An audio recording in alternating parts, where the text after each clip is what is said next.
Les micro-ondes, un podcast imaginé et produit par Cyril Ardo. Bonjour et bienvenue dans le premier épisode des micro-ondes. Vous êtes 40 millions à l'écouter chaque jour, la radio. Dans votre cuisine, votre salle de bain, en voiture ou au travail, pour la musique, pour vous divertir, vous informer, vous émouvoir ou simplement pour avoir une présence. Elle est là dans votre quotidien depuis parfois des années, mais derrière vos programmes, il y a des petites mains et évidemment des grandes voix. Ce sont ces personnes que je vais vous présenter.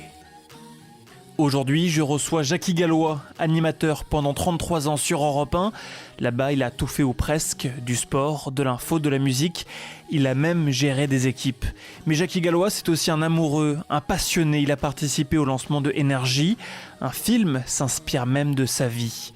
Aujourd'hui, certes, il a raccroché les gants, mais continue à sa manière d'œuvrer en s'occupant d'une école de radio.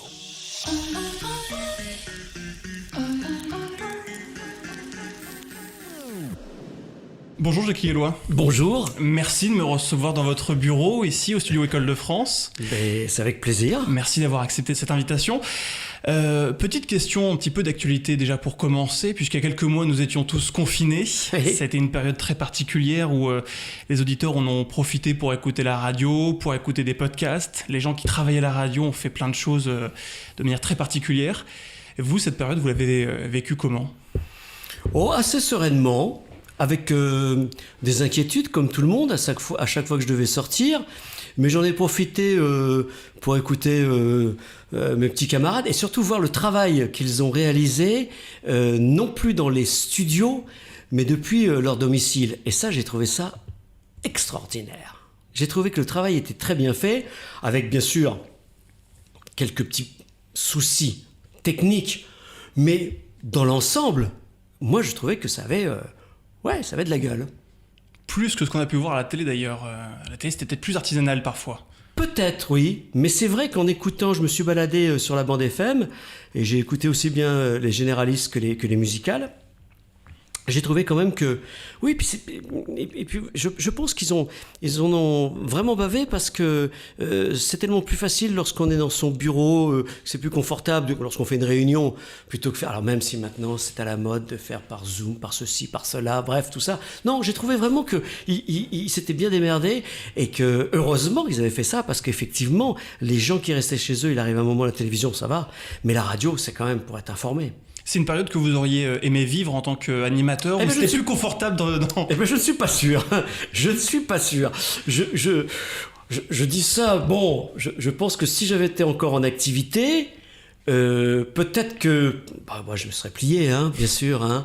Faire de la radio depuis chez moi, ma foi, je me dis, ça aurait été une expérience. Cela étant dit, j'ai tellement fait de radio dans une voiture lorsque je faisais les Europe Stop à 800 km de la station et avec des auditeurs qui n'avaient jamais fait de radio. Vous mettez un casque avec un micro, ils ont peur, ils tremblent et tout, que ça se passait plutôt bon enfant. Je me dis là, là on le fait depuis son bureau chez soi ou depuis sa chambre, depuis son salon, depuis sa cuisine. Après tout, pourquoi pas. Ça aurait été une expérience. Bon, vous parliez d'Europe 1.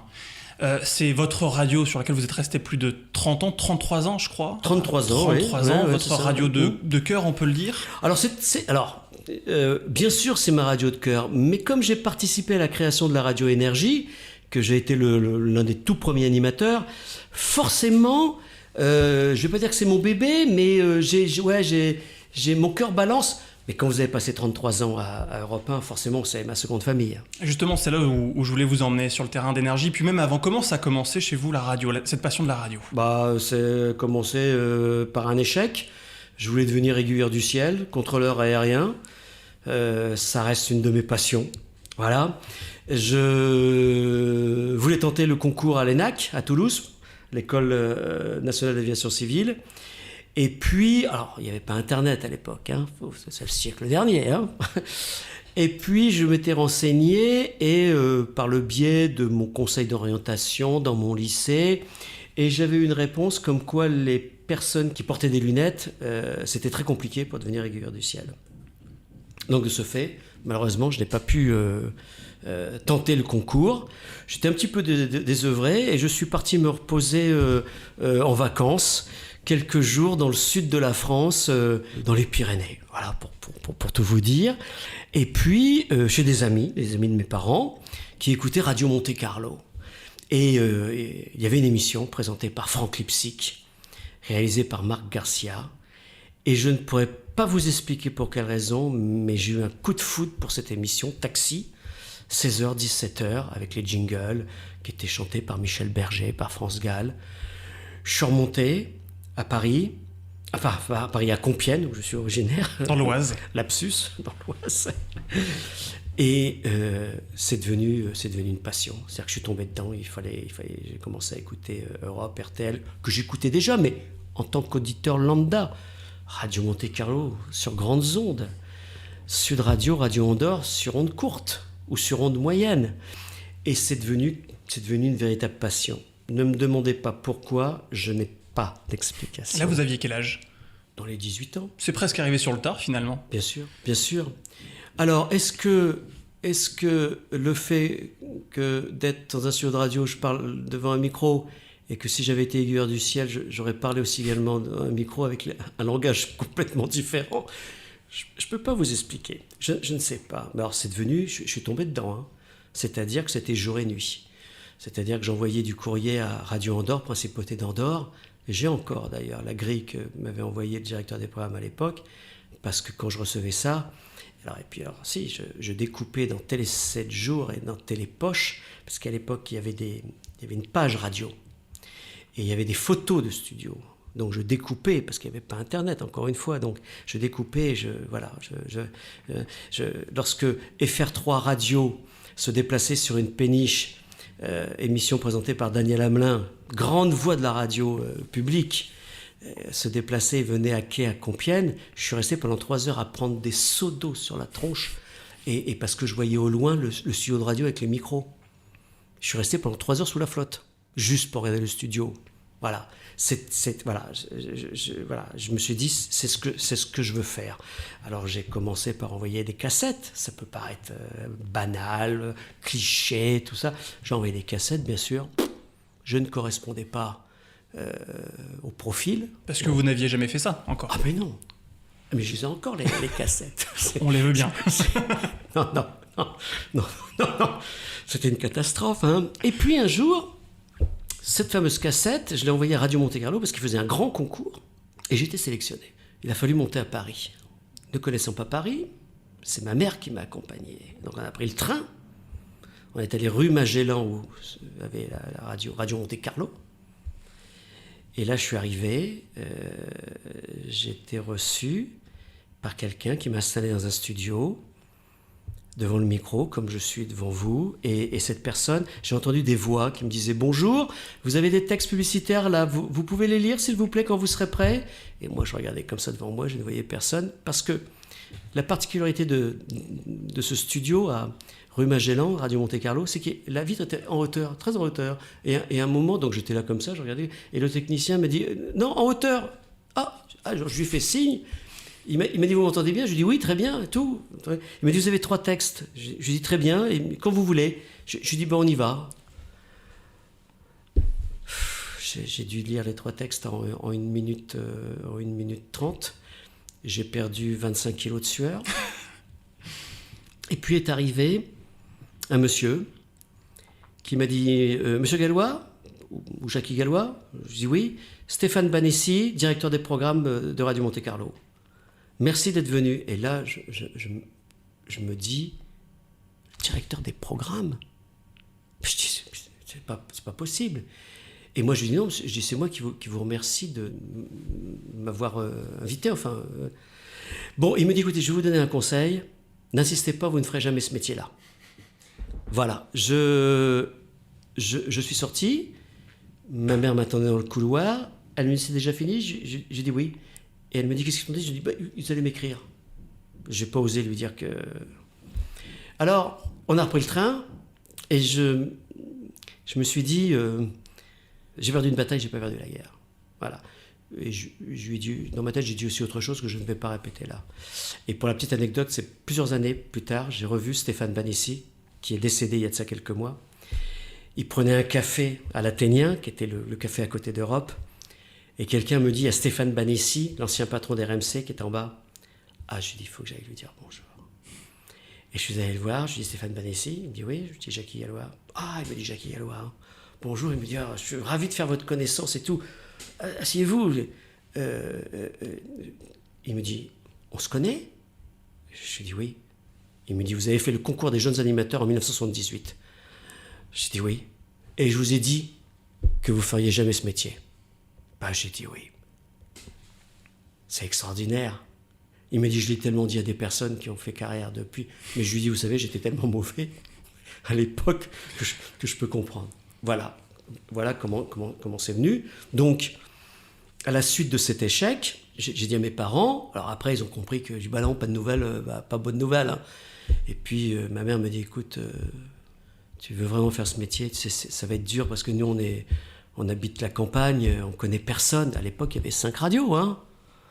Et puis un jour, ma mère rentre, elle me dit, tu sais, j'ai rencontré quelqu'un, l'ami de quelqu'un, d'un ami, qui me dit qu'il connaît quelqu'un qui s'appelle Jean-Philippe Alain. Je dis oui, ancien animateur d'Europe 1, qui a une école à Paris, on va écrire, on va se renseigner, enfin bref. Je dis oui, ça serait bien. Alors on a envoyé un courrier, hein, et puis on a reçu les tarifs, tout ça, et puis un jour avec ma mère, de nouveau, Alma Marceau, comme quoi j'étais prédestiné quand même, le quartier Alma Marceau, vous voyez, l'avenue Montaigne, rue François 1er, la rue Magellan. On était dans le coin. On était dans le coin, et donc l'école de Jean-Philippe Alain était avenue Pierre Ier de Serbie. J'étais reçu par Jean-Philippe Alain, avec ses grands lévriers, voilà, avec du marbre partout, et qui a eu la bonne idée de dire à ma mère, qui a dit, vous savez madame, hein, pour réussir, il faut être franc-maçon, PD et juif. Faites-moi un chèque de 21 000 francs à l'époque. Bon, ma mère a fait un chèque. Au revoir, la rentrée, on va vous écrire. On a repris le métro, on a repris le train. Et dans le train, ma mère me dit, j'ai pas tout compris, qu'est-ce qu'il a voulu dire, juif, franc-maçon et homosexuel? Oui, je lui dis non, moi non plus, je comprends pas très bien et tout, quoi. Je suis rentré, j'ai fait cette école. Jean-Philippe Alain, je lui dois beaucoup. C'est vrai que moi je venais de la campagne, j'arrivais le matin, je prenais le train, hein, je me levais à 5h du matin tous les jours.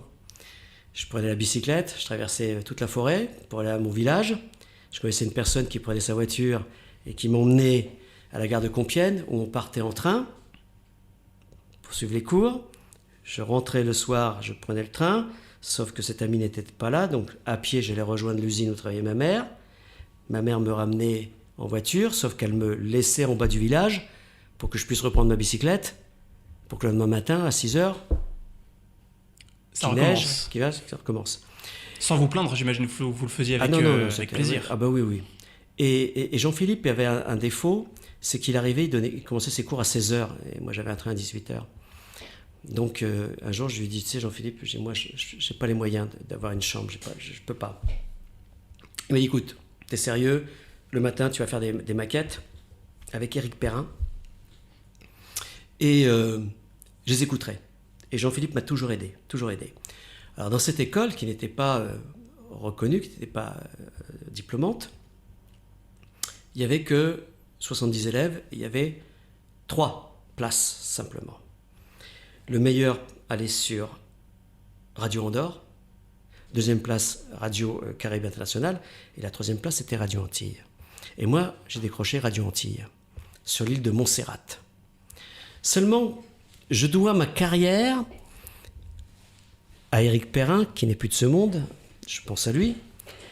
Dans cette école, l'ESAC, l'école de Jean-Philippe Alain, un jour, nous sommes en attente d'être reçus par Bernard Ney, qui était le directeur adjoint de cette école. Et Bernard Ney reçoit un coup de téléphone d'une personne qui lui dit, et Bernard Ney dit, oui, nous avons des animateurs. Oui, alors donnez-moi votre numéro de téléphone. Oui, alors c'est le ta. Oui, je vous rappelle. Bon. Et mon pote Éric Perrin me dit, t'as entendu la conversation? Je dis oui. Il me dit, attends, on va téléphoner. Je dis non, surtout pas Éric. Je dis, faut qu'on passe par. Il me dit, non, viens, on descend. On descend, à côté du Galliera, du musée Galliera, il y a une cabine téléphonique, parce que les portables n'existent pas. Hein. Et on appelle ce numéro que Eric a retenu. Je dois ma carrière à ça. À sa mémoire. Et Eric tombe sur quelqu'un, cette personne dit « Ah ben écoutez, je comprends pas. On m'avait dit que c'était Bernard Ney qui allait rappeler. Mais enfin bon, puisque vous appelez, je vous donne un numéro de téléphone. Vous allez appeler Jean-Pierre D'Amico, qui est mon directeur des programmes. Merci monsieur. Jean-Pierre D'Amico, oui, nous sommes des étudiants de l'ESAC. On téléphone, voilà, on nous a dit de vous appeler. Oui, bah écoutez, vous pouvez passer quand avec vos cassettes, vos maquettes? Bah quand vous voulez, monsieur. Eh ben demain, ok, 8 rue Pelouse, dans le 17e arrondissement. Ok, bon. Moi, je dis, tu sais, Eric, on fait une connerie. Je dis, c'est pas bien, là. Quand ils vont le savoir, c'est pas bien, tout ça. Il me dit, on s'en fiche, allez, on fonce. Le lendemain, on est arrivé rue Pelouse. Jean-Pierre D'Amico, ancien chanteur à succès, le nom Santiana, pas Santana, mais Santiana, qui avait fait 3-4 45 tours à tube, qui connaissait cette personne qui était donc Jean-Paul Baudecroux. Voilà. Qui a fond d'énergie. Là. Et Jean-Pierre D'Amico écoute la cassette et tout, et nous dit « Bon, bah, je vais vous rappeler. » Bon. Je rentre chez mes parents, et je leur dis tu sais, c'est bien Radio Antilles, hein. Bon. Mais je dis, tu sais, il y a François Mitterrand qui a été élu. Dans ses 110 propositions, c'est de casser le monopole. Et puis on a eu un contact d'une radio qui va être sur les radios libres, enfin, qui va émettre tout ça. On a rendez-vous demain, c'est ce que je raconte le soir même. Et ma mère, qui voyait d'un mauvais œil de me voir partir sur l'île de Montserrat, me dit, bah écoute, renseigne-toi. Mais je dis, on a rendez-vous demain. Et quand je suis rentré, bon, quelques jours après, Jean-Pierre D'Amico, on est rentré de nouveau en contact, nous a dit, oh, vous êtes pris, bénévolement. Donc je dis à mes parents, je dis, on est pris. Comment s'appelle la radio? FM Femme. C'était le premier nom d'énergie, FM Femme. Et je dis, c'est du bénévolat. Et mes parents m'ont dit, écoute, dans un premier temps, bah, tu vas refaire les allers-retours, et puis on verra après. Et puis ma mère m'a avoué, elle me disait, je ne te voyais pas partir si loin de ça. Montserrat, c'est au sud de Saint-Martin. Vous voyez? Bon, elle a eu le nez fin parce que le volcan s'est réveillé quelques années plus tard et il a englouti la moitié de l'île et l'émetteur et le pylône n'existent plus, Radio Antilles n'existe plus. Bon. Et donc, j'ai commencé au mois de juin à avoir des réunions chez Jean-Pierre D'Amico. On m'a présenté M. Baudecroux, voilà. Et un jour, M. Baudecroux nous a dit, bon, on va commencer le 15 juillet, très bien, et la radio ne va pas s'appeler FM Femme, va s'appeler Énergie. Énergie? Oui, Énergie. Nouvelle radio pour jeunes et Énergie. Eric a commencé à 14h, Eric Perrin a commencé à 14h, le 15 juillet. Il y avait eu des essais par Jean-Pierre, ça restait un petit peu confidentiel. On a commencé par un Super Larsen à 14h. Dans ce petit studio qui est en photo là, c'est pas très radiophonique, il est là-haut. Qui était une chambre d'étudiants, je crois. C'était une studette. Ouais. Studette. L'émetteur qui faisait 10 kW était à la place de la baignoire. Et nous, on avait mis du papier d'aluminium là où il y avait la kitchenette, là où il y avait le bac pour faire la vaisselle, il y avait la console. On vous recevait globalement jusque où, à ce moment-là? Loin. Loin quand même, ouais. Mais oui, parce que la grande force de Jean-Paul Baudecroux, c'est qu'il s'est dit... Alors, un mot quand même sur Jean-Paul Baudecroux. Certes, c'est un financier, mais c'est un amoureux de la radio. Il avait été l'assistant sur Europe numéro 1 de Jacques Lanzmann. Et déjà, lorsque Valéry Giscard d'Estaing était président de la République, il lui avait fait un courrier en lui demandant d'accepter la création d'une radio qui émettrait depuis l'île de Guernesey. Giscard d'Estaing, qui voulait verrouiller tout ça, avait dit « niet ». Et vous pensez bien que lorsque François Mitterrand est arrivé, pourtant Jean-Paul Baudecroux n'était pas franchement de gauche. Mais enfin bon, ça c'est encore autre chose, on ne va pas rentrer là-dedans. Pensez bien qu'ils sont engouffrés.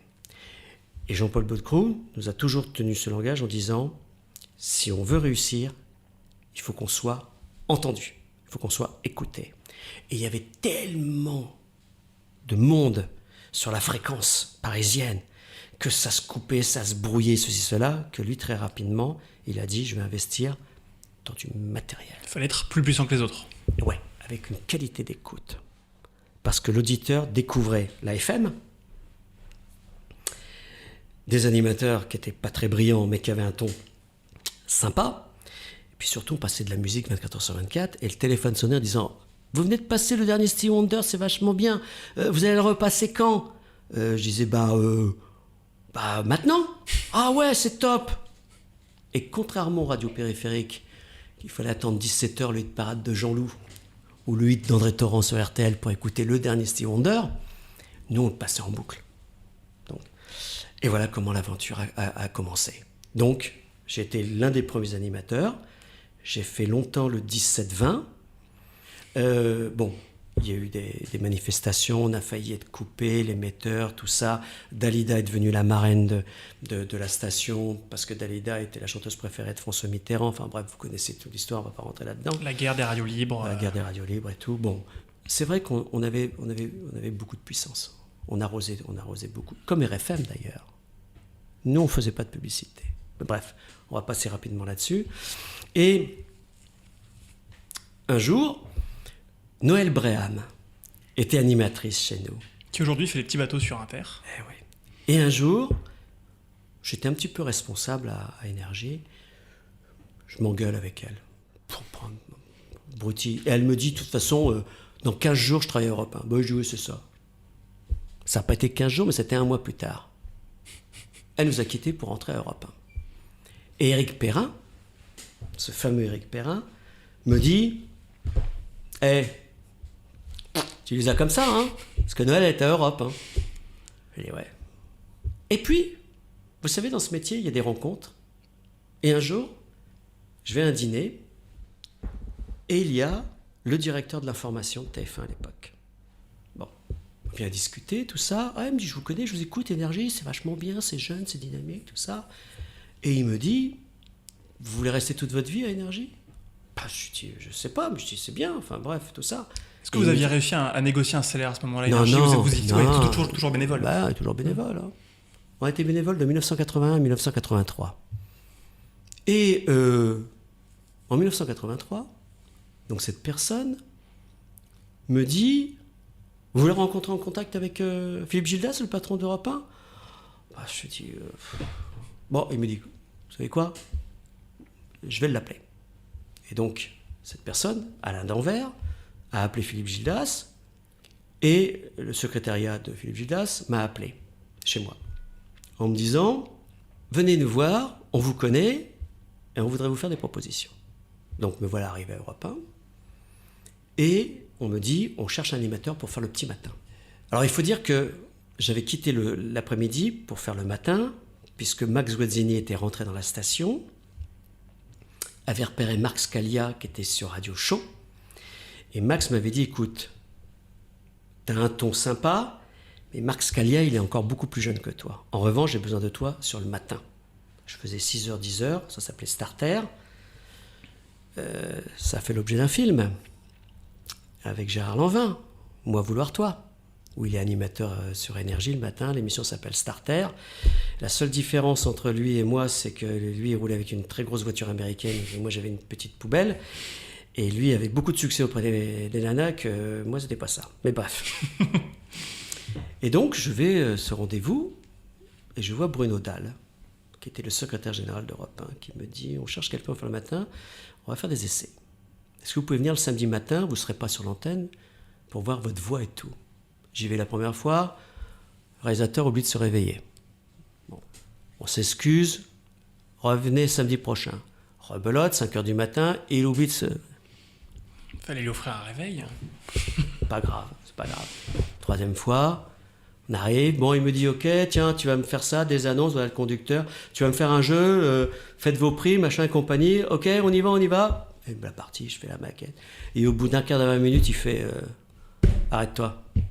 Je dis, ouais. Et il me dit, écoute, t'es le 37e que je vois. Ce sera toi. Bon, il dit, écoute, la maquette, je l'envoie à Bruno. Je vais me recoucher, je suis crevé. Denis Sabouret. Merci, Denis. Au revoir, monsieur. Au revoir. Téléphone sonne. Je suis reçu. Et on me dit, bon,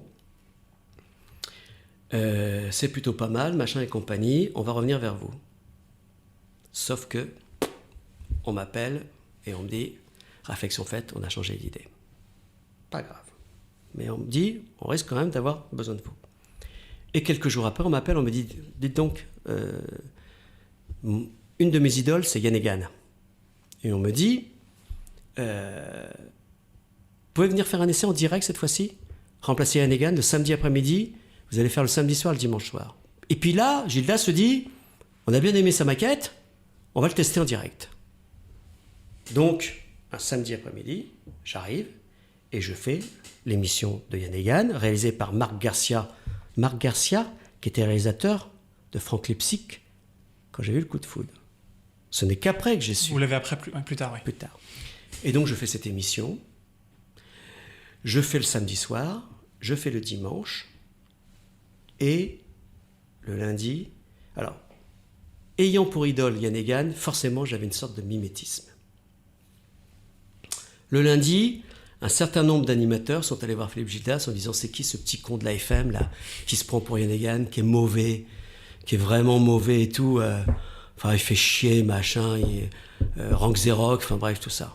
Il n'y en a qu'un seul. C'est Yann Egan. Gildas lui dit alors Yann, t'as écouté Gallois? Yann avec sa petite gitane, sa petite tasse avec son café crème. Il fait ouais, c'est bien. Hein. Gildas fait ouais, mais enfin, il te copie, hein. Et Yann, il fait tu sais, moi, quand je suis rentré à Europe, hein, président de Roscoe, hein. Bon. Gildas m'appelle. J'arrive, il me fait bon.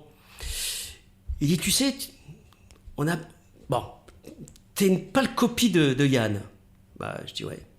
Mais il me dit on a bien aimé parce que dis donc, on a l'impression que tu connais bien la mécanique d'Europe et tout. J'avais tellement écouté. Je dis bon, il me dit c'est pas complètement négatif, mais on n'a rien à te proposer, puis on a déjà un Yann Egan.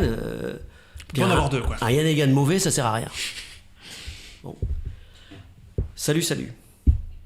Coup de cul, parce qu'il faut avoir des coups de cul dans ce métier. 3 semaines se passent. Secrétariat d'Europe 1. Bonjour, il y a Bruno Dalle qui voudrait vous parler. Ouais, Bruno. Ouais. On a 2 animateurs qui font les nuits du week-end, là, qui s'en vont, là. Ça t'intéresse? Bah, j'ai dit oui. Bah, viens me voir. J'arrive, il me dit bon voilà, c'est pour faire le samedi, dans la nuit de samedi à dimanche, et la nuit de vendredi à samedi, et la nuit de samedi à dimanche, entre 2h et 5h du matin, ça te plaît? Bah je dis oui, mais je dis, moi il faut que je joue avec énergie, parce que... Il me dit t'inquiète pas, j'en parle à Gildas. Je crois Gildas, qui me dit bon ça t'intéresse? Bah je dis ouais, mais je suis à énergie. Il me dit ah t'inquiète pas. Il dit j'appelle Jean-Paul, c'est un ami. Il dit t'as pas besoin de quitter, Je dis ok, bon. Gildas a appelé Jean-Paul Baudecroux pour lui dire bon, je vais prendre Gallois, les nuits, machin. Alors, Baudecroux a dit oui, ça me dérange pas, machin, compagnie. Pour le petit matin à énergie, du coup, c'est mort. Mais si. Si, c'est jouable quand même. C'est que je fais le matin dans la semaine, 6h, 10h énergie, et le week-end, je suis sur Europe 1. Et je finis dans la nuit de dimanche à lundi à 1h du matin, le hit des clubs, et à 6h, je fais bonjour, vous écoutez Énergie? C'est quelque chose qui semble complètement irréaliste aujourd'hui. C'est impossible de concevoir ça. Eh ben si, c'est possible. Peggy Broche, qui fait les matinales sur Radio Latina, fait la météo sur RTL. Bruno Guillon, qui est sur Fun Radio le matin, fait le midi sur RTL. C'est le même groupe. C'est le même groupe, certes. Oui, j'avoue que... Mais Énergie, à l'époque, avait déjà une certaine importance, mais pas autant qu'aujourd'hui. Et puis, je suis très heureux, moi. Hein. Alors, l'été... On me teste parce qu'à l'époque, on testait les nuits. Puis on me sortait pour me faire une petite heure pour voir si j'étais bien dans le moule. Vous voyez ce que je veux dire? C'est-à-dire qu'à l'époque, on prenait le temps. On ne mettait pas d'un seul coup, on disait « Ouais, tiens, viens, tu vas faire 14-16. » Pas bon, sondage mauvais, tout ça, on jette. Au suivant. À l'époque, on avait cette chance. Et puis un jour, je suis convoqué par Gildas qui me dit « Bon, écoute... Non, c'est pas par Gildas. » Qui était le directeur? Je ne me souviens plus très bien. Enfin bref. Et on me dit, voilà, on est sur un projet pour contrer France Info. On va créer une station de radio. On va faire de l'info. En collaboration avec le quotidien Le Monde. Le directeur du Monde voulait Yann Egan. Ils se sont rencontrés. Mais forcément, Yann a dit, bah moi, c'est 15 briques par mois. Je tousse. Non, c'est pas possible. Combien? Bah ouais, non, c'est mon tarif. Et là-dessus, Gildas lui dit qu'est-ce que vous aimez chez Yann Egan? Ah, le côté dynamique, tout ça. Il dit j'ai le même. Et moins cher. Beaucoup moins cher. Il est chez moi le week-end. Ah bon, Jackie Gallois? Faut écouter une pige? Ouais. Mais écoutez-le sur Énergie, fait le matin. Ouais. Bruno Dalle, qui m'appelle, il me dit, bon, écoute, Jackie, on aimerait bien que tu fasses le petit matin sur CFM 89. Je dis, oui, mais je dis, moi, le matin, je suis sur Énergie. Et là, il m'a dit, il va falloir choisir. Bon. Je suis allé voir Jean-Paul Baudecroux. Je lui ai dit, monsieur Baudecroux, j'ai une proposition pour rentrer à Europe, mais cette fois-ci définitivement et tout. Je vous annonce mon départ. Il m'a dit, vous pouvez pas me faire ça, Jackie. Il me dit, je vous double votre salaire. Ça faisait 6 mois qu'on était payé. Et je vous nomme directeur de l'antenne. Je lui ai dit, monsieur Baudecroux, je dis, c'est Europe 1. Il m'a dit, vous le regretterez. Parce que vous verrez que Europe 1, bientôt, ça n'existera plus, machin, tout. Il m'a laissé partir. J'ai toujours resté en très bon contact avec Jean-Paul Baudecroux. Tout le temps. Tout le temps. J'ai quitté Énergie. On a fait CFM 89. Ça a été une catastrophe d'audience. Je faisais le matin CFM et je faisais le dimanche après-midi Europe 1. Parce que j'avais dit, attention, OK pour CFM 89, mais je veux ma voix sur Europe 1. Il n'y a pas de problème. À l'époque, on pouvait travailler 7 jours sur 7. C'est ce que j'ai fait pendant des années. Hein. Donc vous avez réussi comme ça, petit à petit, à placer vos pions finalement sur Europe 1. Ah bien sûr. Après, on m'a demandé de faire les jeux d'Europe Stop avec la voiture, les autocollants et tout. Mais CFM 89, ce fut un échec. Voilà. Ce fut un échec. Et c'est devenu le programme Europe 2. Donc moi, on m'a intégré complètement à Europe 1.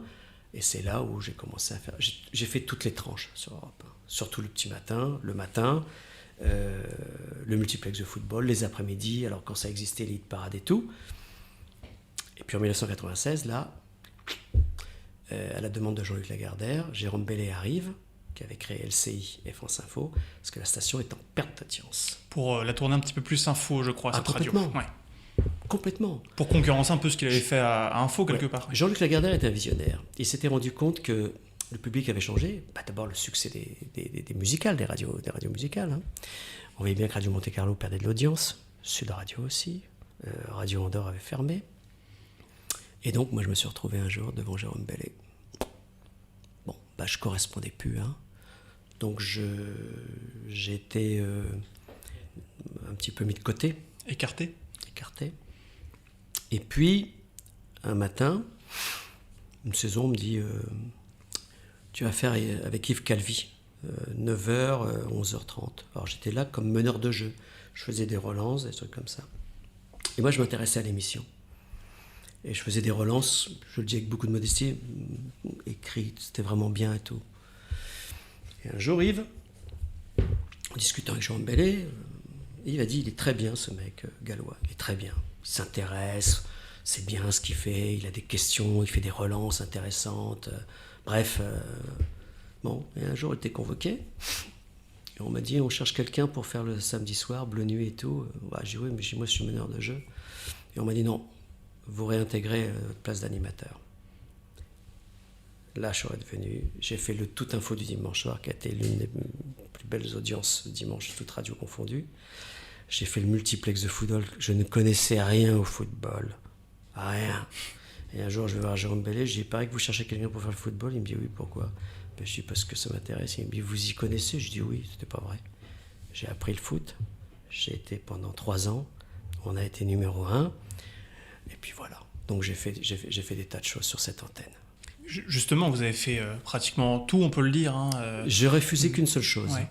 Un jour, on m'a dit, il faudrait que tu remplaces Caroline Dublanche, que j'avais formée. Qui faisait les libres antennes. Le soir. Et là, j'ai dit, je peux pas. On me dit, mais écoute, t'écoutes les auditeurs. Mais je dis, ouais, quelqu'un qui vient qui vient de perdre un conjoint d'une maladie, qui est au bord ou qui est au chômage. Je n'ai pas le crédit pour lui dire ça va s'arranger. Parce que Caroline, elle est psychologue à la base. Oui. Ah mais bien sûr.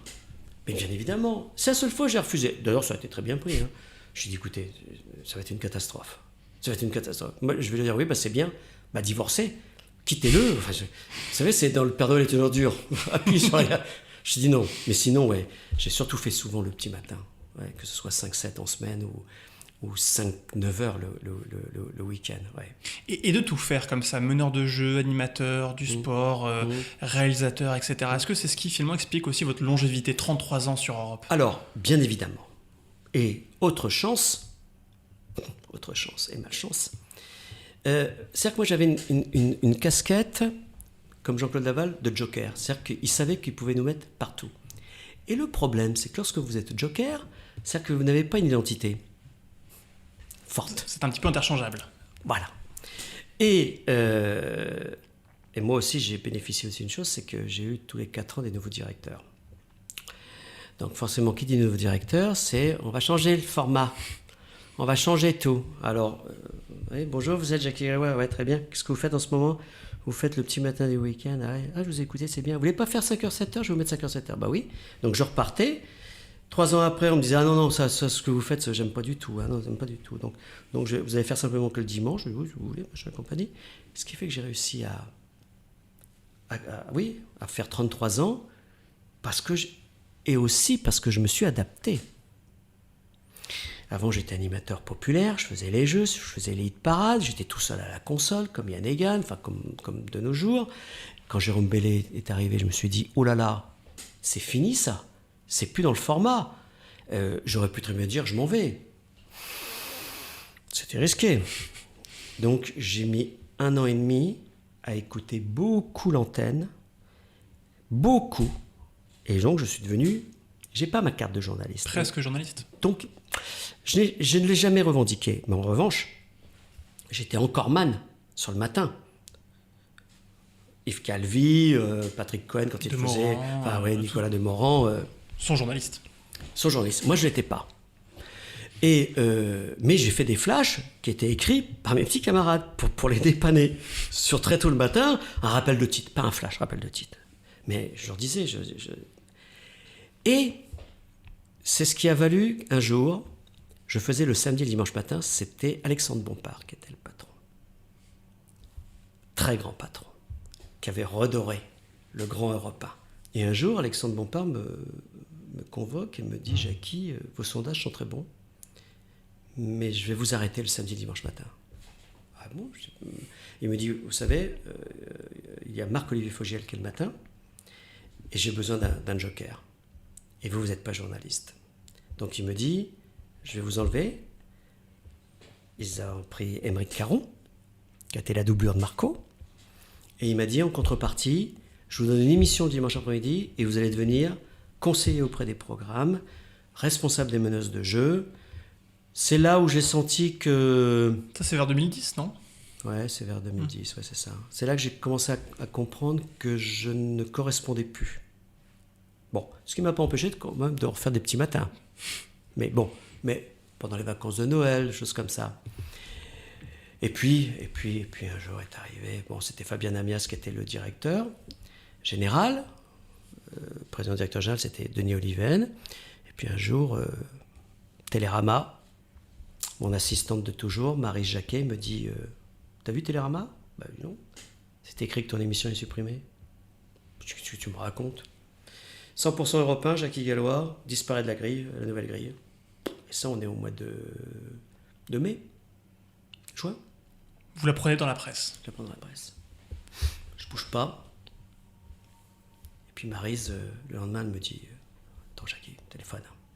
Bon, j'y prends un rendez-vous avec Fabien. Téléphone, elle dit, voilà, il y a Jackie Galois qui aimerait bien... Ok.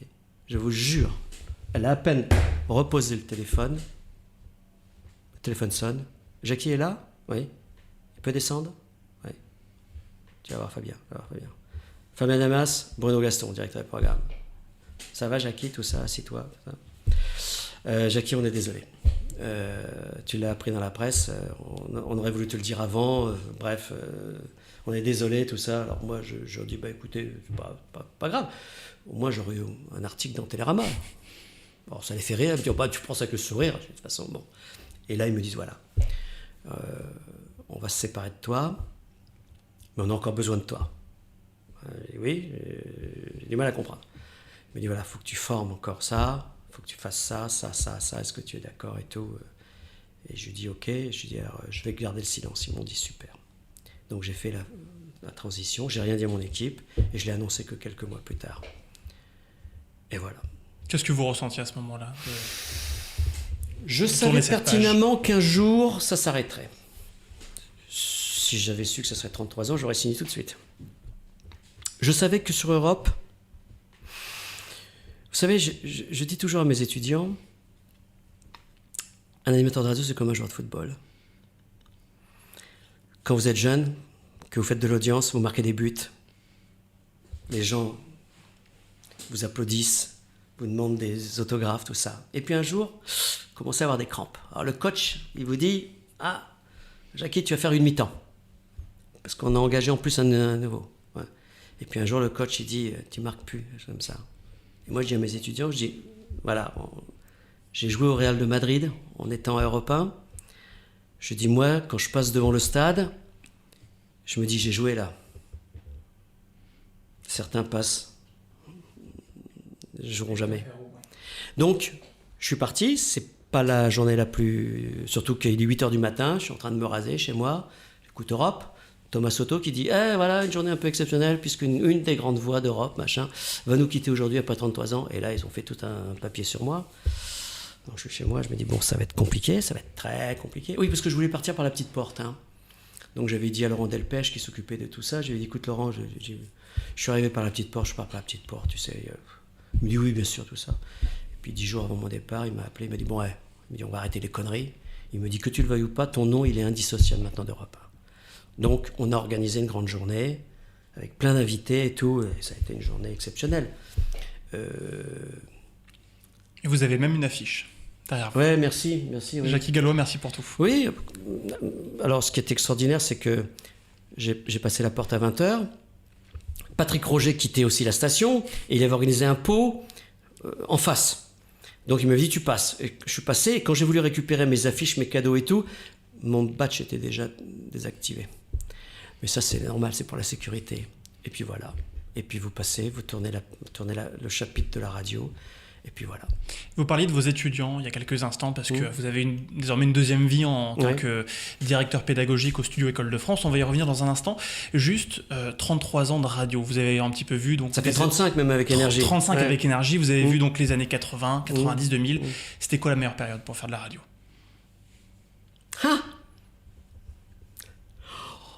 Oh, les années 90. Pourquoi ? Parce qu'il y avait de l'argent, parce qu'on pouvait faire des sorties, parce que la direction ne regardait pas la dépense, et que on faisait les grands départs, on faisait les Europe Stop, il y avait 10-15 voitures on faisait des jeux, j'ai fait gagner 15 Lada. On a arrêté la rue François 1er pour faire la photo. C'était exceptionnel. Il y avait, puis attendez, Europe 1, c'était une radio, moi quand je suis arrivé en 1983, il y avait 14 points d'audience encore. Ah oui, il y avait une grande liberté, et puis il y avait l'esprit de famille. La station, c'était la famille. Quand je faisais la semaine, le week-end, si j'étais avec des potes, si j'étais sur les Champs-Élysées, il était hors de question que je n'avais pas salué l'équipe qui était en direct le week-end. C'était pas impensable. Pourtant, j'avais été toute la semaine. Mais j'allais saluer le chef d'antenne, j'allais saluer Marc Garcia qui réalisait Manval avec CC, j'allais faire une bise à Yann, je venais avec une bouteille de coca, ça c'était l'esprit de famille. Après, j'ai vu arriver d'autres personnes qui, malheureusement, arrivaient à 9h-5, s'en allaient à 11h02, passaient à autre chose. Bon, j'ai vu des copains, des personnalités qui annonçaient le vendredi qu'ils quittaient la station et le lundi signaient ailleurs. C'est devenu commercial, enfin ça l'était déjà, mais c'est devenu encore plus commercial, non ? Oui, non, puis je vous dis, moi ce que je ne retrouve pas, parce que j'ai pas mal d'anciens étudiants, pas mal d'anciens copains, encore une fois, c'était un esprit de famille. C'était la radio. En 33 ans, il n'y a pas une journée où je n'ai pas pensé à Europe 1, où je n'ai pas écouté Europe 1, sauf que même quand j'étais un petit peu dans les îles, tout ça, par RCI, j'écoutais, c'était la station. D'ailleurs, à titre privé, la station est tellement passée devant ma vie privée que ça m'a coûté un divorce. Voilà. Mais la station, c'était la station. Quand on me disait, tu vas partir pendant 15 jours, 3 semaines, faire des Europe Stop, tu reviendras le week-end, donc tu vas prendre un avion, machin, tu vas faire les nuits, machin, compagnie. Puis cette fierté de passer le 26 bis rue François 1er. Quelle fierté de monter dans les voitures orange et noires. Moi, je les ai connues, moi. Rouler avec Europe 1, le public, enfin, vous voyez ce que je veux dire? Enfin, la station. Moi, j'ai vécu pour la station. J'ai vécu pour la station. Et elle vous l'a bien rendu? Ah bah oui. 33 ans. Ah bah oui. Ah oui. Moi, je suis parti en bon terme avec tout le monde. Ah bah oui. Ah bah j'ai réalisé un rêve de gosse, hein. Puis j'ai fait tellement de belles émissions. J'ai tellement fait de différentes émissions. Ah non, je suis pas... Non. Ah oui, bien sûr. Ah non, je suis pas aigri, je suis pas rancunier. C'était pas une question piège, hein. Non, pas du tout. Ah non. Même quand j'ai quitté Énergie. Une fois par an, j'ai Jean-Paul Baudecroux et on est en bon terme, quoi. Parce que je lui dois beaucoup. Et que Europe, je lui dois... ça a été ma vie, hein. Ça a été ma vie. Le Studec, je suis rentré en 1996. Déjà, je me suis dit à l'époque, prépare tes arrières. Parce qu'à l'époque, quand vous étiez animateur radio, une fois qu'on vous foutait à la porte, vous preniez une licence de taxi, vous achetiez un café par tabac et vous deveniez alcoolique. Donc moi, j'avais dit, tiens, on me propose la direction des études ici, je vais le prendre. Oui, ça a duré, hein. Vous avez eu peur sur ces 33 ans de carrière, 35 même avec Énergie, un jour d'être mis à la porte pour de mauvaises audiences ou globalement c'est le lot de tout animateur, hein. On sait que si on fait 1, 2, 3 mauvais machins, ça peut... Mais très bizarrement, sur la fin, oui, un peu plus. D'abord, ça a été un soulagement un petit peu parce que je ne les supportais plus, ces sondages. Je n'arrivais pas à comprendre pour quelle raison je perdais des auditeurs. 2 mois après, 3 mois après, ils étaient de nouveau là, même plus. Et ça devenait quelque chose de... Je le vivais de plus en plus mal. Alors que quand j'étais jeune, j'étais une insouciance, une inconscience totale. Est-ce que la radio a encore de belles années devant elle, selon vous? Maintenant, il y a Internet, il y a les podcasts, il y a les réseaux sociaux. Oui, la radio s'écoute différemment. Bien sûr. Vous partez en vacances, vous n'avez pas de télévision, vous en fichez. Maintenant, vous avez la radio. Alors, on l'écoute différemment. Effectivement, il y a les podcasts. Effectivement, il y a sur Internet et tout. C'est filmé. Moi, j'ai fait des émissions de radio. Maintenant, je peux le dire. À l'époque, je fumais. Il y avait un nuage dans le studio. Un mélange de cigarettes blondes et de gitanes françaises. Avec la bouteille de Jack Daniels. Une pile de 45 tours. Un micro. Une voix. Et pour moi, c'est ça la radio. Des images. Bon, maintenant, vous arrivez, il faut la chemise, il faut être bien peigné, tout ça, faire attention, on va pas se curer le nez, parce que maintenant vous êtes filmé. C'est différent. Ouais, la radio encore de beaux jours. On l'écoute différemment. C'est comme l'évolution de société. Vous regardez vos informations sur votre smartphone. On a l'impression qu'on est dans une période charnière où tout est en train de changer. On ne consomme plus les infos, plus la musique, tout ce qui fait l'essence de la radio, finalement, on ne le consomme plus pareil. Oui, complètement. Et puis, avec malheureusement cette épidémie, cette pandémie, là aussi, vous voyez, tout le monde veut savoir, tout le monde veut parler, tout le monde sait, tout le monde croit savoir, et qu'il y a alors ça agace tout le monde, d'où le fait que la société en ce moment est un petit peu tendue. À cran, on va dire. Oui, c'est l'évolution de la radio. Moi, je vais vous dire, j'ai fait pendant tellement d'années le petit matin qu'à 3h30, je suis réveillé. Donc, il faut que j'écoute la radio, j'écoute plusieurs radios. Alors, moi, c'est un petit peu différent, parce que moi, je suis piqué, moi. Moi, je suis drogué à ça. Sous perfusion. Ils me l'ont enlevé, la seringue, hein, mais encore besoin. Non, je pense que je peux me passer de télévision. Je pense que beaucoup de gens peuvent se passer de télévision, même si l'image, maintenant, est importante. D'où le fait de voir RMC qui couple avec RMC Découverte. Ou RMC Story, avec les grandes gueules et RMC. Hein. Et je pense que c'est pas fini, que ça va se développer de plus en plus. Mais je pense que le média radio est important. Parce qu'il reste encore crédible. C'est ça qui fait l'essence pour vous de la radio? Oui. La confiance que les gens lui prêtent? Après, je vais vous dire, moi je trouve que on met trop de gens à l'antenne un petit peu trop vite. Je sais de quoi je parle, c'est souvent de mes étudiants. Et je pense qu'il faudrait d'abord les tester sur des écoutes un peu moins... exposées. Ouais.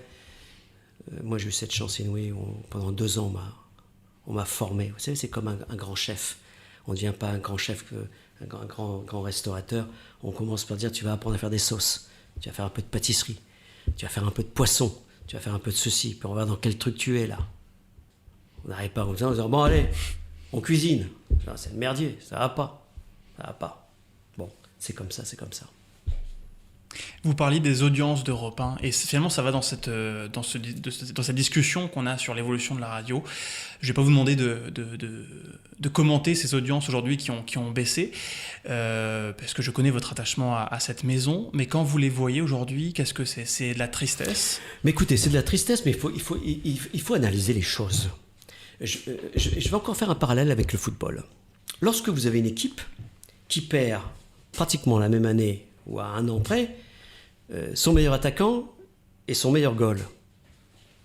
Laurent Ruquier nous quitte. Laurent, c'est 1 million d'auditeurs à 17h. Jean-Marc Morandini, on lui demande de quitter l'antenne. Jean-Marc, excusez, 9h midi, c'est plus d'1 million d'auditeurs. Waouh! Alors, qu'est-ce que vous avez? Vous avez des gens qui disent Ruquier, nous on aimait bien. RTL. On remplace Jean-Marc par Thomas Joubert, qui est un excellent journaliste. Mais Jean-Marc, il a quand même une aura, il a un charisme, c'est un professionnel. Je parle professionnel, là. Et les auditeurs d'Europe 1 ont été un petit peu déstabilisés. Et puis, il y a eu 2 ou 3 seconds couteaux, moi, là, qui ont fait que la station a été déstabilisée. On nomme des directeurs. Mais au bout de 6 mois, on leur dit, c'est pas bon, ça ne marche pas. Merci au suivant. C'est pas comme ça. Et puis cette grille des programmes aussi qui change régulièrement avec les directeurs. Jean Farand, qui a été un grand patron de radio à RTL, travaillé avec Philippe Labro, disait, une station périphérique, ça se pilote comme un supertanker. C'est la barre, 3 degrés. Les musicales, la barre, bâbord, tribord, on y va, ça bouge pas. Mais qu'est-ce qu'on sait faire? Que ce soit sur Radio Monte Carlo, que ce soit sur Sud, on change les formats, on change les équipes, un jour c'est bleu, un jour c'est rouge, un jour on va refaire ça, on va faire ci, on va faire ça. L'auditeur, il est un petit peu déstabilisé, il faut le comprendre. Voilà, donc c'est pour cette raison qu'Europe a perdu de l'audience. Bien sûr que je suis triste, mais j'ai confiance. Alors, c'est plus facile de perdre 10 auditeurs que d'en gagner un. D'en gagner un. Hein. Mais quand vous écoutez l'antenne, elle est belle, elle est propre, elle est professionnelle. Ça reste une très belle maison. Mais bien sûr. Le problème, c'est que il va falloir regagner la confiance des auditeurs. Et puis, vous savez, une fois que vous avez changé de cantine et que vous dites l'autre cantine était bien, vous n'avez peut-être pas envie de revenir sur la première cantine. Donc oui, ça va être compliqué, mais ça reste une belle marque, bien évidemment. Bon, il y a eu quelques erreurs. Bon, voilà, je jette pas la pierre à qui que ce soit. Moi, combien de fois on me dit si tu avais été là-bas, qu'est-ce que tu aurais fait? J'aurais dit bien sûr que j'aurais fait peut-être différemment, j'aurais peut-être pas fait ça. Et puis ça tombe, je me serais cassé la gueule aussi. Mais bien sûr. Quand on avait préparé cette interview, on s'était appelé très rapidement. Vous m'aviez parlé de l'importance du SMS qui est arrivé au fur et à mesure. Oui, ça fait partie de mes trucs de... Ça m'énerve, ça. Vos marottes. Ouais. J'arrive pas à comprendre. Alors, mes étudiants, qui sont beaucoup plus jeunes que moi, me disent... ou ma fille me dit, t'es pas stylé, t'es plus dans le coup. Je lui dis, j'arrive pas à comprendre. Moi, je me souviens de ma dernière émission qui s'appelait 100% Europe 1, qui était diffusée le dimanche à 15h, qui était la vitrine d'Europe, avec des interviews des personnalités d'Europe 1, et un jour on me dit on va faire des jeux, mais je dis c'est chouette, standard, mais non, SMS. Ah bon? Ouais, bon, tu fais ça comme ça. Bon. Et le lundi, je croisais un des patrons, il disait t'as fait combien de SMS? Je dis c'est 40. Oh putain, c'est bien. Bon, je dis ouais, mais enfin 40, on a 300 000 auditeurs. Non mais c'est bien. Puis je dis 40, ça tombe, c'est le même qui a envoyé pour gagner. Bon, tout ça s'est développé. Il faut vivre avec son époque. Okay. Il y a une chose que je n'arrive pas à comprendre, mais j'écoute le matin. Et voilà, dans un instant la météo, et on a Lucien qui nous dit qu'il fait 10 degrés à Paris et qu'il pleut. On salue Lucien. Et il y a Gérard qui nous dit qu'il est à Nice et qu'il fait beau, tout ça. Alors la météo, je ne vais pas citer la personne fait « Eh bien oui, je confirme qu'à Paris, il pleut, machin. » Où est l'intérêt? Et alors, quand vous laissez le temps encore aux spécialistes de la météo, mais lorsque vous dites « Bon, il reste 30 secondes » et que vous avez le spécialiste de la météo, pour ne pas le nommer, Laurent Cabrol, qui dit « Comme il me reste 20 secondes, je vais tout simplement vous dire que ça va être nuageux et tout, et dans une demi-heure, j'espère qu'il y aura plus de temps. » Non. Non. Alors, je sais pour quelle raison on parle des auditeurs. Ça rapproche l'auditeur, ça lui fait plaisir, c'est son... Mais honnêtement, moi j'ai fait de la radio, il n'y avait pas de SMS. La météo, Laurent Cabrol, 1h30. On n'avait pas besoin de dire que Lulu venait de nous dire qu'il pleuvait à Paris. Laurent Cabrol, sur ses cartes météo, il le voyait. Bon, ça c'est le genre de truc qui a tendance un petit peu à m'agacer. C'est une tendance qu'on voit chez les concurrents aussi, chez RMC, chez France Bleu, chez presque tout le monde aujourd'hui. Mais oui. Oui. Bon, si j'avais continué, si on m'avait dit tu le fais, tu vas le faire. Encore une fois, si on me dit tu fais 30 secondes de SMS et tu laisses 1 minute 30 à Cabrol ou à Marina Giraudot, que je trouvais excellente le matin sur RTL avec Julien Cellier, ou Géraldine de Maury, je dis pas ça parce qu'elle a fait l'école, mais qui est sur RMC, je dis ok. Mais quand j'entends mon pote Lolo qui dit il me reste que 20 secondes, je ferai une météo complète. Non, c'est ce qui est le plus important comme information le matin. Ça m'agace. Voilà. Mais bon, que voulez-vous? C'est comme ça, hein. Dans les quelques minutes qui nous restent, parlons non, mais ça va, c'est bon. Du Studec. Oui. Très bien, parlons du Studec du coup. Est-ce que pour finalement le jeune garçon que vous étiez, à qui on a dit fais autre chose que de la radio, devenir directeur pédagogique d'une école, finalement c'est aussi symbolique? Bien sûr. Bien évidemment. Moi un jour il y a un mec qui me dit, mais il avait raison, hein, il me dit vous ferez jamais ce métier. Je m'accroche, je tombe sur des professionnels qui me disent faut pas que tu fasses ça comme ça, fais ça comme ça, arrête de trembler, tu vois ça c'est pas bien, fais ça. Et un jour, je me dis, il faut que j'assure mes arrières. Je donnais déjà des cours ici, on me demande si je suis intéressé pour reprendre. Bon, mais attendez, la plus grande fierté, c'est lorsque je les écoute. Puis vous savez, moi je le dis modestement, là mes étudiants sont partis, ils me disent Jackie merci pour tout. Je viens de signer un contrat à Virgin, je viens de signer un contrat à France Bleu, merci. Je dis non, tu ne me dis pas merci, c'est toi qui as travaillé. Je dis moi je suis un passeur de plats. Moi un jour il y a des gens qui m'ont transmis un savoir-faire. Il n'y a aucune raison que je le garde pour moi. Allez, profitez. Faites attention parce que le métier a changé. Voilà, c'est tout. Et puis un jour ça va s'arrêter, le Studec, et là je vais refermer l'avant-dernier chapitre de ma vie, parce que le dernier il sera que personnel. Et puis voilà. Mais bien évidemment, c'est génial. Puis vous savez quoi, ça fait 4 ans maintenant que j'ai quitté Europe. Combien de fois on m'a dit ça va, ça te manque pas trop la radio? Je dis moi je suis tous les jours dans une station de radio, c'est le Studec. Regardez mon bureau, on dirait une station de radio, le bureau d'une station de radio. J'ai 8 studios, je suis en studio avec mes étudiants, je me mets à la console, on fait des émissions et tout. Vous pensez déjà au moment où vous allez raccrocher définitivement cette partie radio? Bien sûr, parce qu'il arrive un moment où vous n'êtes plus crédible. Ben oui, c'est le joueur de football qui met plus de but. C'est le prof qui dit arrête de dire ces expressions. Ah ok, alors du coup, parce que j'écoute. Et je me rends compte que maintenant ça passe. Alors qu'à l'époque sur Europe 1, si je faisais 2 fois une répétition sur un mot, le téléphone sonnait en me disant dis donc, t'as déjà dit ça la même chose il y a un quart d'heure. Donc je m'aperçois que tout ça, oui, bien sûr qu'un jour je vais raccrocher. Je vais raccrocher parce que ça sera le moment venu. Et je ne vais pas m'amuser à donner des cours jusqu'à 70 ans. Je vais passer pour un vieux con. Puis le crédit de l'école. Franchement, moi j'ai toujours dit, tant que j'ai encore le feu, tant que j'ai encore la passion, tout ça, je le fais. Le jour où ça s'arrêtera. Que voulez-vous? Mais c'est la vie, hein. C'est la vie, bien sûr. C'est jamais de gaieté de cœur. Mais encore une fois, quand je les entends, quand je les écoute, quand je les vois, À la télévision. Je me dis, tu te rends compte, il était dans ton bureau, tu l'as eu. Ben, regarde où il est maintenant et tout. Bah ouais, alors forcément, quand j'écoute RTL, je dis, ah, toi t'es là. Puis je sais, par exemple, le réalisateur d'Yves Calvi, Raphaël Nivois, qui a été chez nous. Enfin, des dizaines, des On centaines. sent que vous les aimez, vos élèves et vos anciens élèves. Oui, d'une part, moi je leur dis toujours accrochez-vous, parce que déjà travailler dans une station de radio, c'est quand même un endroit particulier, ce sont des métiers particuliers.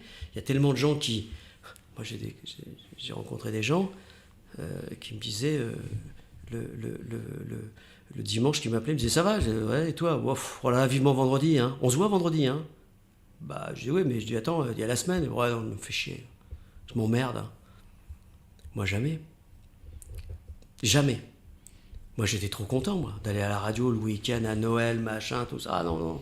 C'est le proverbe d'ailleurs, trouve un métier que tu aimes et tu n'auras jamais à travailler. Bah oui. Alors je leur dis pas aux étudiants que j'ai jamais travaillé, parce que sinon ils vont pas travailler. Mais c'était pas du travail, c'était du bonheur. Oui, non, bien sûr que je pense qu'un jour je vais raccrocher. Je pense que oui, c'est comme je dis, je suis pas en approche, mais j'ai commencé la descente là. Voilà, tout doucement. Vous voyez la piste d'atterrissage Je la vois pas encore, la piste d'atterrissage. Il y a encore les nuages devant. Mais le contrôle régional va me passer prochainement à l'approche, et après ça sera la tour de contrôle finale, et on se posera, et puis on fera autre chose, et puis on oubliera la radio, enfin on écoutera. D'abord je serais devenu un auditeur, moi. Bon, alors là cet été j'ai un copain qui a une web radio qui me dit, dis donc, le gars avec qui je présente le programme, là, il peut pas le faire cet été, ça te dit? Oh, je lui écoute. Ouais, il me dit, ça me ferait plaisir. Alors, comme c'est un ami de 30 ans, donc j'ai fait un petit peu de web radio, je me suis bien amusé. Bon, c'était pas... Puis oui, je suis passé d'Europe sur une web radio. Pour moi, la radio, c'est pas parce que vous avez 10 millions d'auditeurs. Ce que je dis à mes étudiants, derrière un micro, qu'il soit 10, 100, 100 000, 10 millions, 60 millions, comme la BBC, bah, vous faites le même métier. Pas le même maillot, mais la même passion. Oui, exactement, pas le même club. Là, je suis repassé de la Ligue 1 en Ligue, je sais pas. Non, ça. Alors, c'est très amusant, parce que cette expérience de cet été m'a permis de dire que je me suis bien amusé et tout, mais j'ai senti que ça Il manquait un truc. Ouais, il manquait un truc. Alors, je vais pas vous dire, là, si le téléphone sonne et que c'est Gauthier Orcade, le patron du programme d'RTL, qui appelle, qui me dit « Bonjour, Jackie Gallo, on peut se voir ?» Je peux lui dire non. Si Constance Binquet, que je connais très bien, Europe 1, m'appelle en me disant « Jackie, tu ne reviendrais pas faire un petit truc ?» Je vais pas lui dire non, Constance. Voilà, quoi. Mais vous courez plus derrière. Non, je cours plus, parce que je sais pertinemment que d'abord il y a d'autres talents et que les radios ne m'attendent plus. Voilà. Je crois qu'il arrive un moment, il faut savoir, il faut se regarder dans la glace. Je dis pas que je ne saurais plus faire, mais je pense qu'il y a... Qu'est-ce qu'on va aller chercher, Jackie Gallois, franchement, même s'il y a 35 ans de radio. Il y a tellement de talent là. Franchement. Et puis vous savez quoi? J'avais été contacté par une radio. Après votre départ d'Europe 1. Ouais. Bah, c'est-à-dire que j'ai fait une erreur de communication, c'est que j'ai dit que j'arrêtais la radio pour me consacrer 100% à l'école. Et j'ai su après qu'il y avait 2 autres radios qui souhaitaient m'avoir. Ils auraient été intéressés. Et qui n'ont pas fait la démarche. De grosses stations?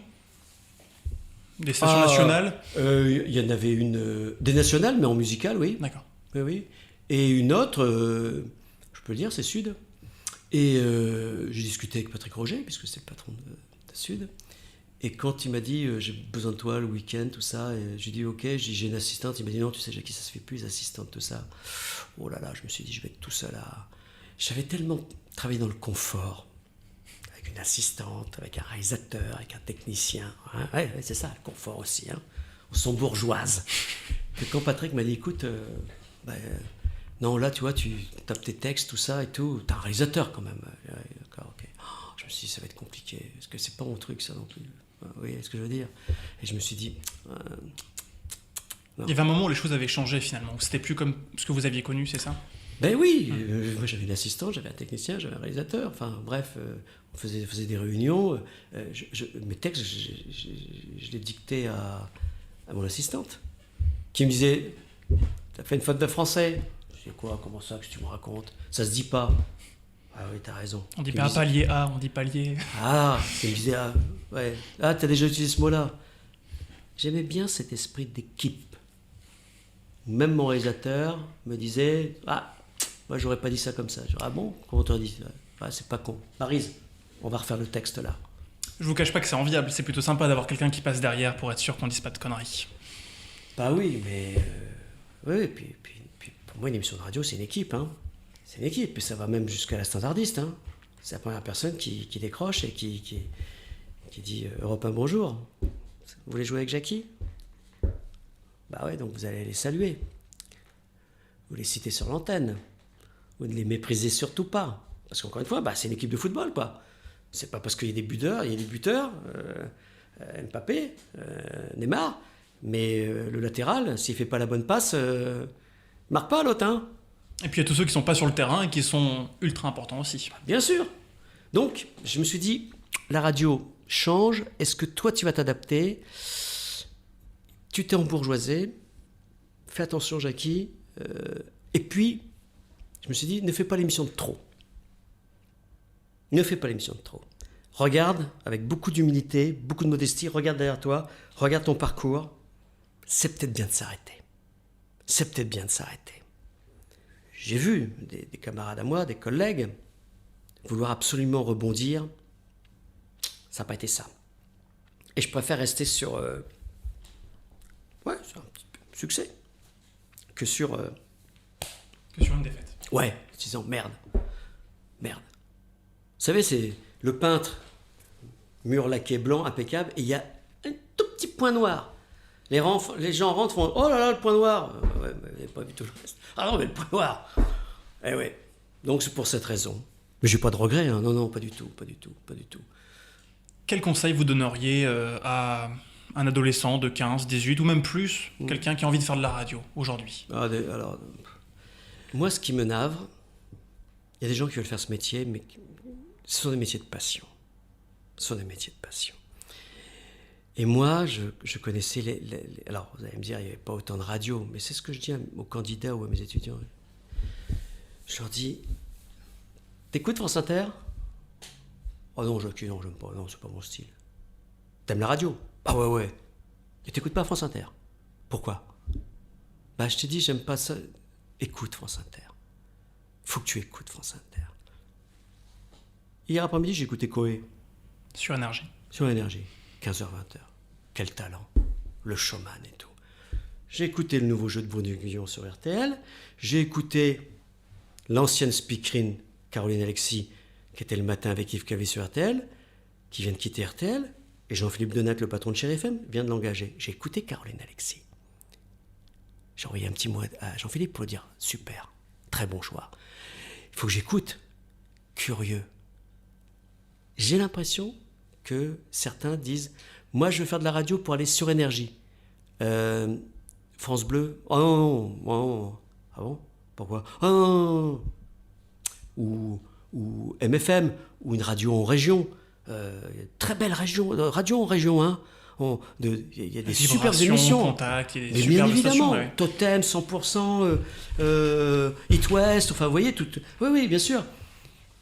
C'est ce qui me gêne. C'est que je trouve que, moi encore une fois, j'étais tombé dedans. Je connaissais les programmes de Radio Andorre, de Sud, de Radio Monte Carlo. Quand j'ai croisé la première fois Jean-Pierre Foucault, le matin avec Léon et tout, je connaissais ça par cœur.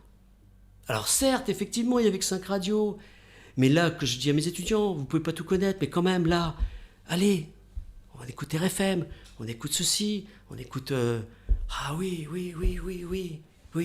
C'est le seul truc qui me gêne un petit peu, c'est que je trouve que on est dans une génération où... vous allez me dire, c'est peut-être la génération où ça va trop vite, ça va vite maintenant, donc on va pas écouter toutes les radios, on va pas s'intéresser. Moi, je bossais sur Fun, très bien.